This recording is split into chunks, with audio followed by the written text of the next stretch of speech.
Jane Eyre by Charlotte Brontë. Chapter 18. Merry days were these at Thornfield Hall, and busy days too. How different from the first 3 months of stillness, monotony, and solitude I had passed beneath its roof. All sad feelings seemed now driven from the house, all gloomy associations forgotten. There was life everywhere, movement all day long. You could not now traverse the gallery, once so hushed, nor enter the front chambers, once so tenantless, without encountering a smart lady's maid or a dandy valet.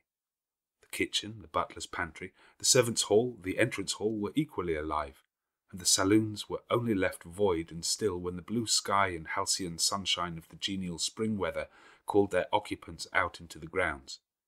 Even when that weather was broken and continuous rain set in for some days, no damp seemed cast over enjoyment.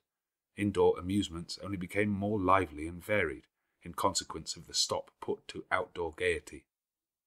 I wondered what they were going to do the first evening a change of entertainment was proposed. They spoke of playing charades, but in my ignorance I did not understand the term. The servants were called in, the dining-room tables wheeled away, the lights otherwise disposed, the chairs placed in a semicircle opposite the arch. While Mr. Rochester and the other gentlemen directed these alterations, the ladies were running up and down stairs, ringing for their maids. Mrs. Fairfax was summoned to give information respecting the resources of the house in shawls, dresses, draperies of any kind, and certain wardrobes of the third story were ransacked, and their contents, in the shape of brocaded and hooped petticoats, satin sacks, black modes, lace lappets, etc., were brought down in armfuls by the abigails. Then a selection was made, and such things as were chosen were carried to the boudoir within the drawing-room. Meantime, Mr. Rochester had again summoned the ladies round him, and was selecting certain of their number to be of his party. "Miss Ingram is mine, of course," said he. Afterwards he named the 2 Misses Eshton and Mrs. Dent. He looked at me. I happened to be near him, as I had been fastening the clasp of Mrs. Dent's bracelet, which had got loose. "Will you play?" he asked. I shook my head. He did not insist, which I rather feared he would have done. He allowed me to return quietly to my usual seat. He and his aides now withdrew behind the curtain. The other party, which was headed by Colonel Dent, sat down on the crescent of chairs. One of the gentlemen, Mr. Eshton, observing me, seemed to propose that I should be asked to join them, but Lady Ingram instantly negatived the notion. "No," I heard her say, "she looks too stupid for any game of the sort." Ere long a bell tinkled, and the curtain drew up. Within the arch the bulky figure of Sir George Lynn, whom Mr. Rochester had likewise chosen, was seen enveloped in a white sheet. Before him, on a table, lay open a large book, and at his side stood Amy Eshton, draped in Mr. Rochester's cloak, and holding a book in her hand. Somebody unseen rang the bell merrily.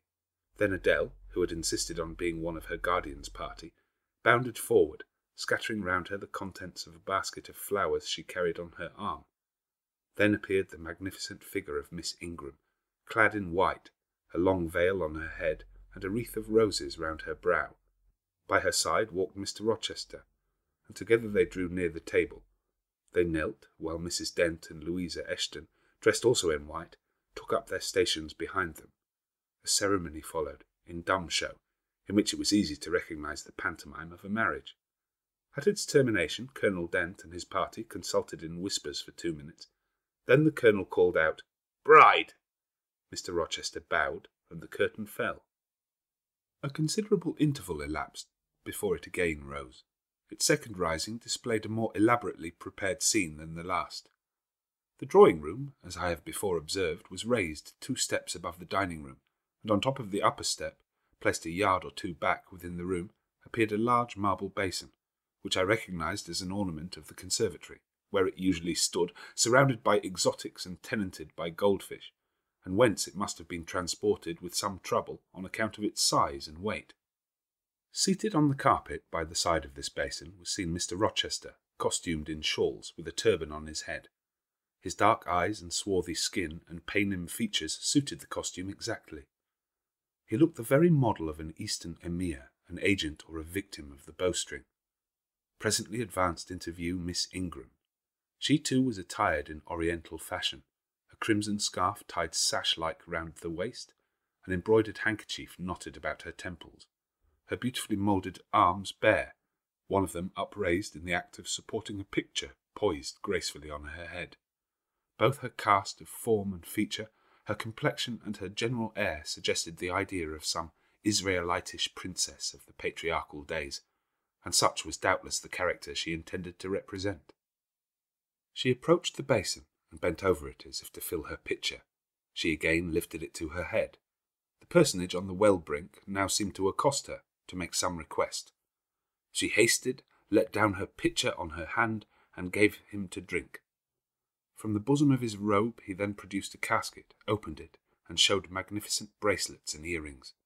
She acted astonishment and admiration. Kneeling, he laid the treasure at her feet. Incredulity and delight were expressed by her looks and gestures. The stranger fastened the bracelets on her arms and the rings in her ears. It was Eliza and Rebecca. The camels only were wanting. The divining party again laid their heads together. Apparently they could not agree about the word or syllable the scene illustrated. Colonel Dent, their spokesman, demanded the tableau of the whole, whereupon the curtain again descended. On its third rising, only a portion of the drawing-room was disclosed, the rest being concealed by a screen hung with some sort of dark and coarse drapery. The marble basin was removed. In its place stood a deal table and a kitchen chair. These objects were visible by a very dim light proceeding from a horn lantern, the wax candles being all extinguished. Amidst this sordid scene sat a man with his clenched hands resting on his knees and his eyes bent on the ground. I knew Mr. Rochester, though the begrimed face, the disordered dress, his coat hanging loose from one arm as if it had been almost torn from his back in a scuffle, the desperate and scowling countenance, the rough bristling hair might well have disguised him. As he moved, a chain clanked. To his wrists were attached fetters. "Bridewell!" exclaimed Colonel Dent, and the charade was solved. A sufficient interval having elapsed for the performers to resume their ordinary costume, they re-entered the dining-room. Mr. Rochester led in Miss Ingram. She was complimenting him on his acting. "Do you know," said she, "that of the three characters, I liked you in the last best. Oh, had you but lived a few years earlier, what a gallant gentleman highwayman you would have made. Is all the soot washed from my face?" he asked, turning it towards her. "Alas, yes, the more's the pity. Nothing could be more becoming to your complexion than that ruffian's rouge.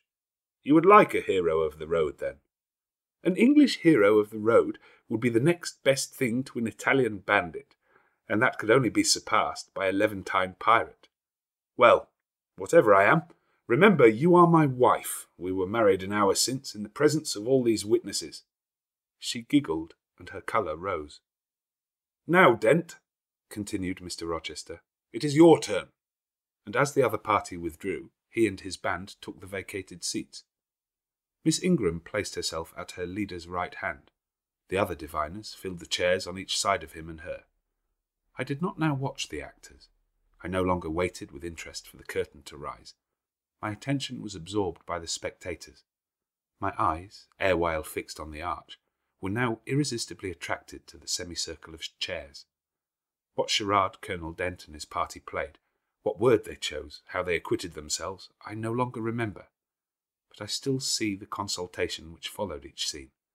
I see Mr. Rochester turn to Miss Ingram, and Miss Ingram to him. I see her incline her head towards him, till the jetty curls almost touch his shoulder and wave against his cheek. I hear their mutual whisperings. I recall their interchanged glances, and something even of the feeling roused by the spectacle returns in memory at this moment. I have told you, reader, that I had learnt to love Mr. Rochester. I could not unlove him now merely because I found that he had ceased to notice me, because I might pass hours in his presence, and he would never once turn his eyes in my direction, because I saw all his attentions appropriated by a great lady, who scorned to touch me with the hem of her robes as she passed, who, if ever her dark and imperious eye fell on me by chance, would withdraw it instantly, as from an object too mean to merit observation. I could not unlove him, because I felt sure he would soon marry this very lady, because I read daily in her proud security in his intentions respecting her, because I witnessed hourly in him a style of courtship which, if careless and choosing rather to be sought than to seek, was yet in its very carelessness captivating, and in its very pride irresistible. There was nothing to cool or banish love in these circumstances, though much to create despair. Much too, you will think, reader, to engender jealousy, if a woman in my position could presume to be jealous of a woman in Miss Ingram's. But I was not jealous, or very rarely. The nature of the pain I suffered could not be explained by that word. Miss Ingram was a mark beneath jealousy. She was too inferior to excite the feeling. Pardon the seeming paradox, I mean what I say. She was very showy, but she was not genuine. She had a fine person, many brilliant attainments, but her mind was poor, her heart barren by nature. Nothing bloomed spontaneously on that soil. No unforced natural fruit delighted by its freshness. She was not good, she was not original. She used to repeat sounding phrases from books. She never offered, nor had, an opinion of her own. She advocated a high tone of sentiment, but she did not know the sensations of sympathy and pity. Tenderness and truth were not in her. Too often she betrayed this by the undue vent she gave to a spiteful antipathy she conceived against little Adele, pushing her away with some contumelious epithet if she happened to approach her, sometimes ordering her from the room, and always treating her with coldness and acrimony. Other eyes besides mine watched these manifestations of character, watched them closely, keenly, shrewdly.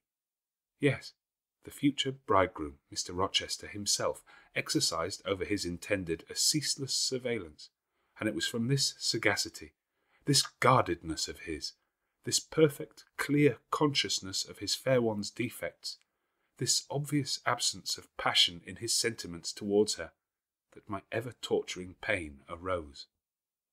I saw he was going to marry her, for family, perhaps political reasons, because her rank and connection suited him. I felt he had not given her his love, and that her qualifications were ill-adapted to win from him that treasure. This was the point. This was where the nerve was touched and teased. This was where the fever was sustained and fed. She could not charm him. If she had managed the victory at once, and he had yielded and sincerely laid his heart at her feet, I should have covered my face, turned to the wall, and, figuratively, have died to them. If Miss Ingram had been a good and noble woman endowed with force, fervour, kindness, sense, I should have had one vital struggle with two tigers, jealousy and despair. Then my heart torn out and devoured. I should have admired her, acknowledged her excellence, and been quiet for the rest of my days. And the more absolute her superiority, the deeper would have been my admiration, the more truly tranquil my quiescence. But as matters really stood, to watch Miss Ingram's efforts at fascinating Mr. Rochester, to witness their repeated failure, herself unconscious that they did fail, vainly fancying that each shaft launched hit the mark, and infatuatedly pluming herself on success, when her pride and self-complacency repelled further and further what she wished to allure. To witness this was to be at once under ceaseless excitation and ruthless restraint. Because when she failed, I saw how she might have succeeded. Arrows that continually glanced off from Mr. Rochester's breast and fell harmless at his feet might, I knew, if shot by a surer hand, have quivered keen in his proud heart, have called love into his stern eye and softness into his sardonic face, or better still, without weapons a silent conquest might have been won. Why can she not influence him more when she is privileged to draw so near to him? I asked myself. Surely she cannot truly like him, or not like him with true affection.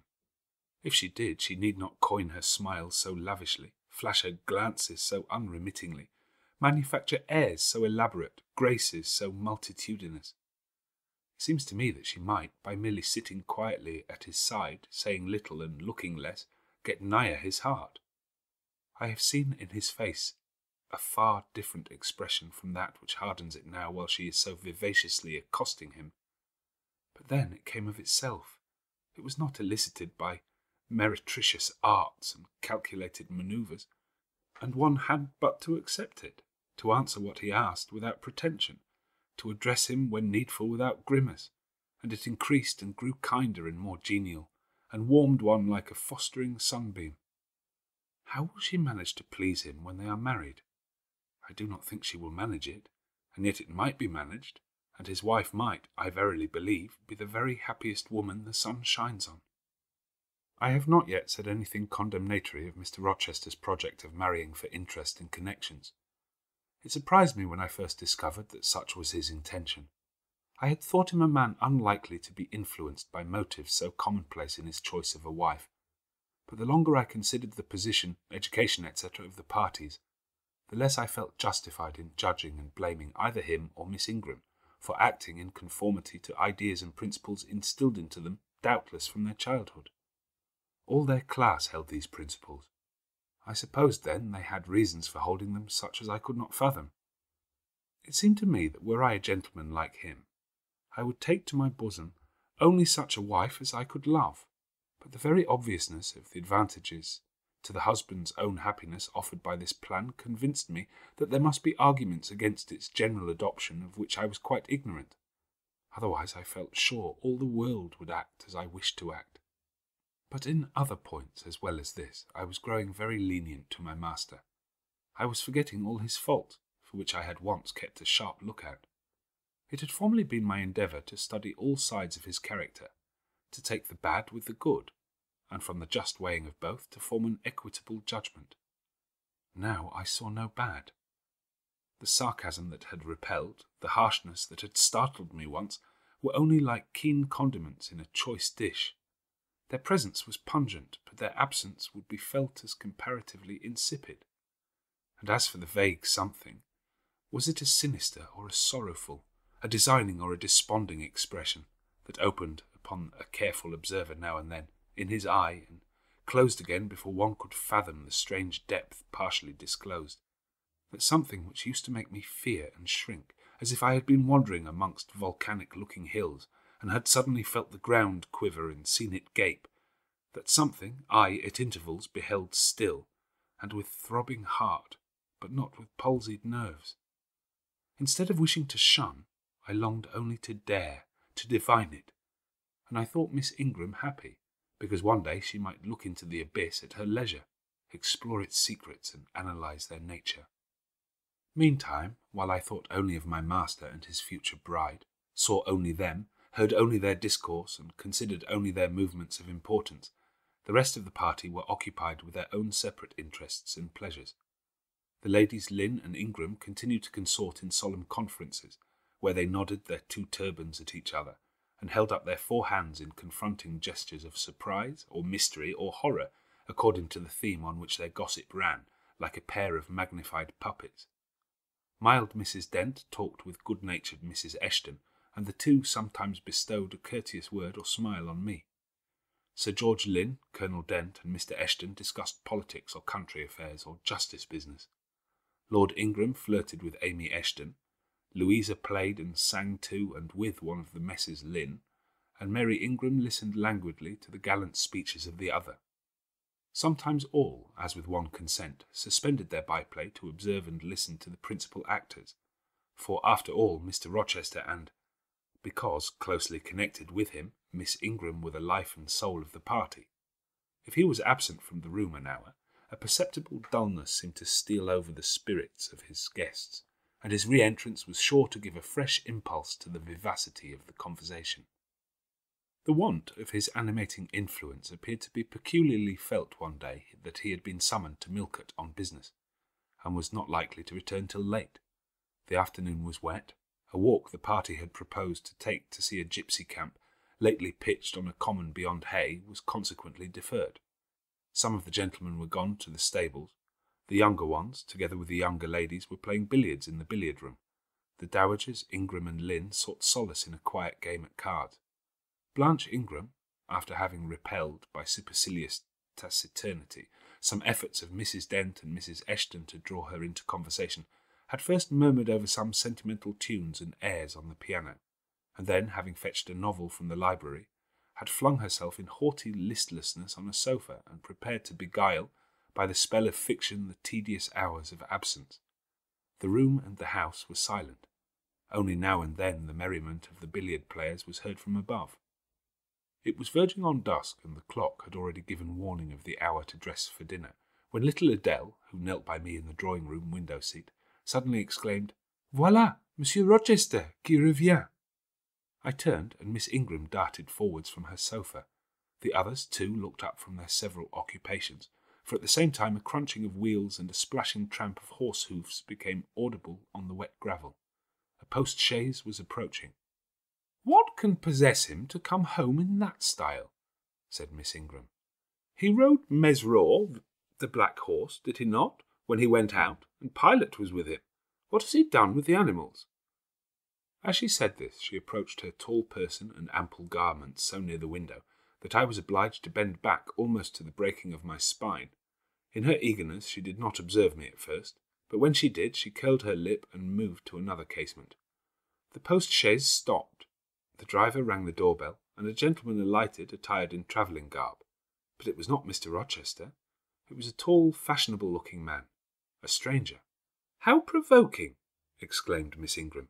"You tiresome monkey," apostrophising Adele. "Who perched you up in the window to give false intelligence?" And she cast on me an angry glance, as if I were in fault. Some parleying was audible in the hall, and soon the newcomer entered. He bowed to Lady Ingram, as deeming her the eldest lady present. "It appears I come at an inopportune time, madam," said he, "when my friend Mr. Rochester is from home. But I arrive from a very long journey, and I think I may presume so far on old and intimate acquaintance as to install myself here till he returns." His manner was polite. His accent, in speaking, struck me as being somewhat unusual. Not precisely foreign, but still not altogether English. His age might be about Mr. Rochester's, between 30 and 40. His complexion was singularly sallow. Otherwise he was a fine-looking man, at first sight especially. On closer examination you detected something in his face that displeased, or rather that failed to please. His features were regular but too relaxed. His eye was large and well cut, but the life looking out of it was a tame, vacant life. At least so I thought. The sound of the dressing bell dispersed the party. It was not till after dinner that I saw him again. He then seemed quite at his ease. But I liked his physiognomy even less than before. It struck me as being at the same time unsettled and inanimate. His eye wandered, and had no meaning in its wandering. This gave him an odd look, such as I never remembered to have seen. For a handsome and not an unamiable-looking man, he repelled me exceedingly. There was no power in that smooth-skinned face of a full oval shape, no firmness in that aquiline nose and small cherry mouth. There was no thought on the low, even forehead, no command in that blank brown eye. As I sat in my usual nook and looked at him with the light of the girandoles on the mantelpiece beaming full over him, for he occupied an armchair drawn close to the fire, and kept shrinking still nearer as if he were cold, I compared him with Mr. Rochester. I think, with deference be it spoken, the contrast could not be much greater between a sleek gander and a fierce falcon, between a meek sheep and the rough-coated, keen-eyed dog, its guardian. He had spoken of Mr. Rochester as an old friend. A curious friendship theirs must have been, a pointed illustration, indeed, of the old adage that extremes meet. 2 or 3 of the gentlemen sat near him, and I caught at times scraps of their conversation across the room. At first I could not make much sense of what I heard, for the discourse of Louisa Eshton and Mary Ingram, who sat nearer to me, confused the fragmentary sentences that reached me at intervals. These last were discussing the stranger. They both called him a beautiful man. Louisa said he was a love of a creature, and she adored him, and Mary instanced his pretty little mouth and nice nose as her ideal of the charming.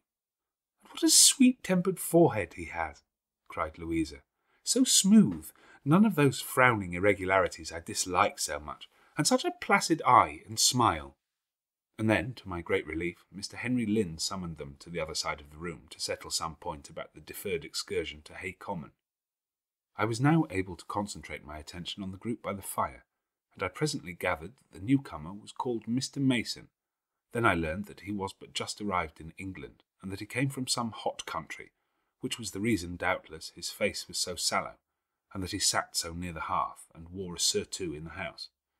Presently the words Jamaica, Kingston, Spanish Town, indicated the West Indies as his residence, and it was with no little surprise I gathered, ere long, that he had there first seen and become acquainted with Mr. Rochester. He spoke of his friend's dislike of the burning heats, the hurricanes and rainy seasons of that region. I knew Mr. Rochester had been a traveller. Mrs. Fairfax had said so. But I thought the continent of Europe had bounded his wanderings. Till now I had never heard a hint given of visits to more distant shores. I was pondering these things when an incident, and a somewhat unexpected one, broke the thread of my musings. Mr. Mason, shivering as someone chanced to open the door, asked for more coal to be put on the fire which had burnt out its flame, though its mass of cinder still shone hot and red. The footman who brought the coal, in going out, stopped near Mr. Eshton's chair, and said something to him in a low voice, of which I heard only the words, "Old woman, quite troublesome." "Tell her she shall be put in the stocks if she does not take herself off," replied the magistrate. "No, stop," interrupted Colonel Dent. "Don't send her away, Eshton. We might turn the thing to account. Better consult the ladies." And speaking aloud, he continued, "Ladies, you talked of going to Hay Common to visit the gypsy camp. Sam here says that one of the old mother bunches is in at the servants' hall at this moment, and insists on being brought in before the quality to tell them their fortunes. Would you like to see her?" "Surely, Colonel," cried Lady Ingram, "you would not encourage such a low impostor. Dismiss her by all means at once." "But I cannot persuade her to go away, my lady," said the footman, "nor can any of the servants. Mrs. Fairfax is with her just now, entreating her to be gone, but she has taken a chair in the chimney corner, and says nothing shall stir her from it till she gets leave to come in here." "What does she want?" asked Mrs. Eshton. "To tell the gentry their fortunes, she says, ma'am, and she swears she must and will do it." "What is she like?" inquired the Mrs. Eshton in a breath. "A shockingly ugly old creature, miss, almost as black as a crock." "Why, she is a real sorceress," cried Frederick Lynn. "Let us have her in, of course." "To be sure," rejoined his brother. "It would be 1,000 pities to throw away such a chance of fun." "My dear boys, what are you thinking about?" exclaimed Mrs. Lynn.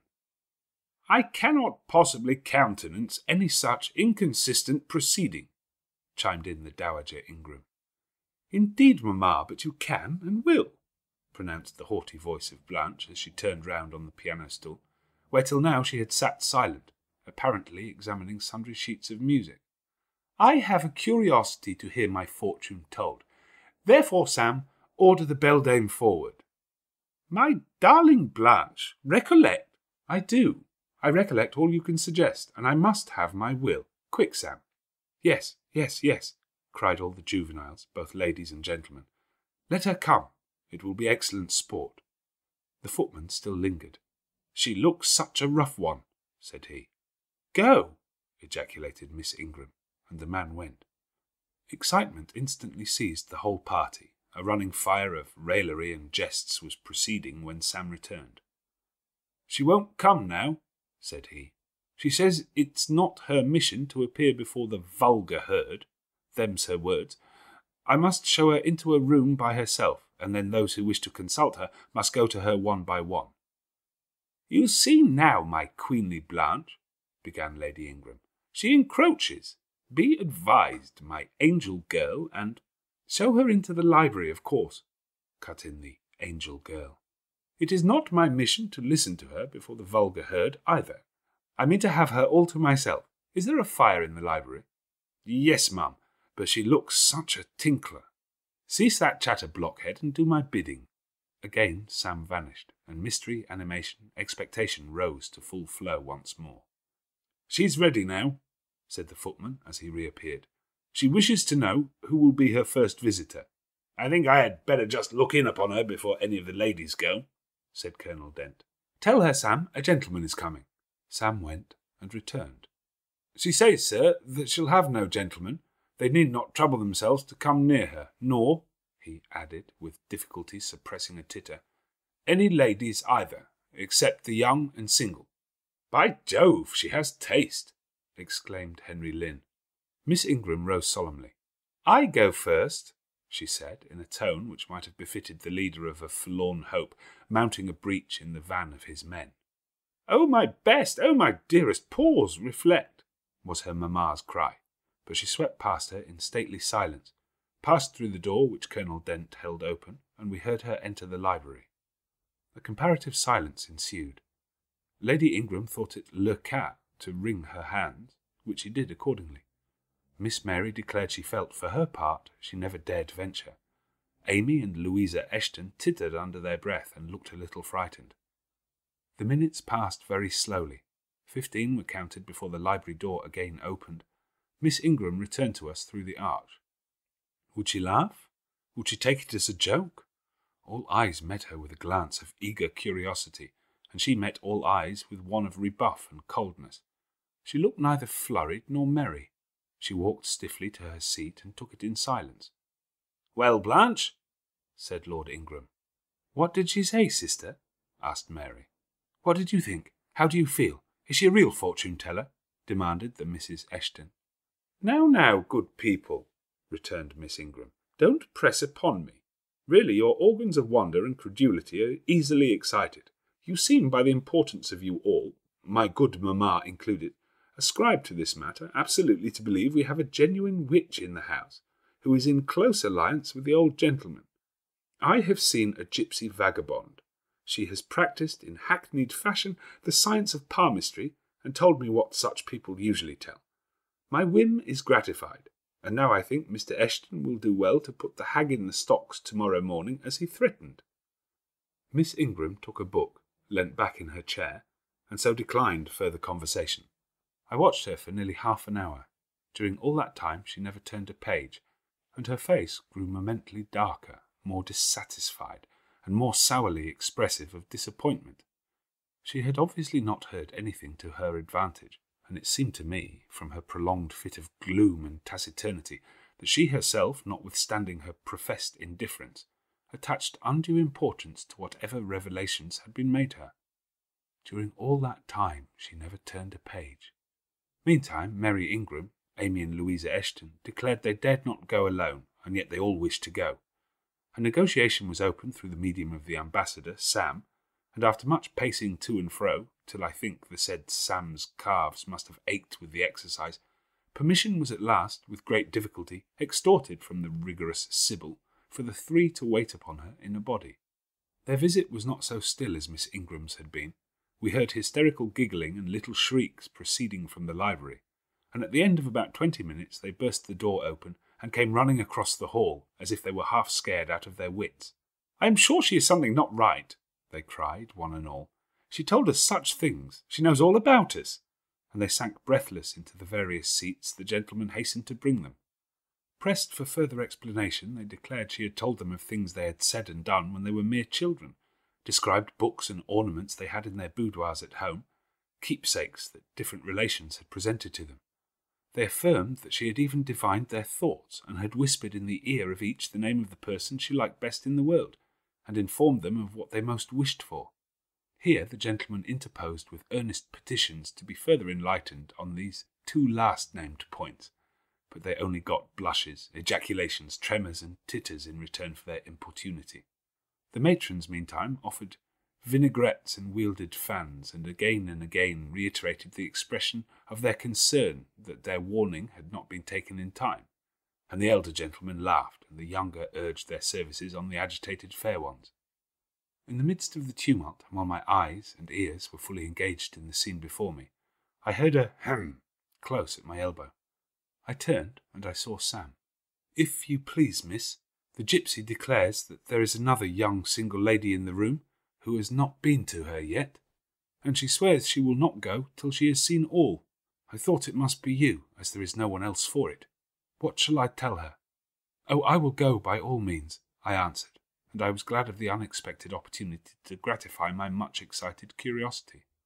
I slipped out of the room, unobserved by any eye, for the company were gathered in one mass about the trembling trio just returned, and I closed the door quietly behind me.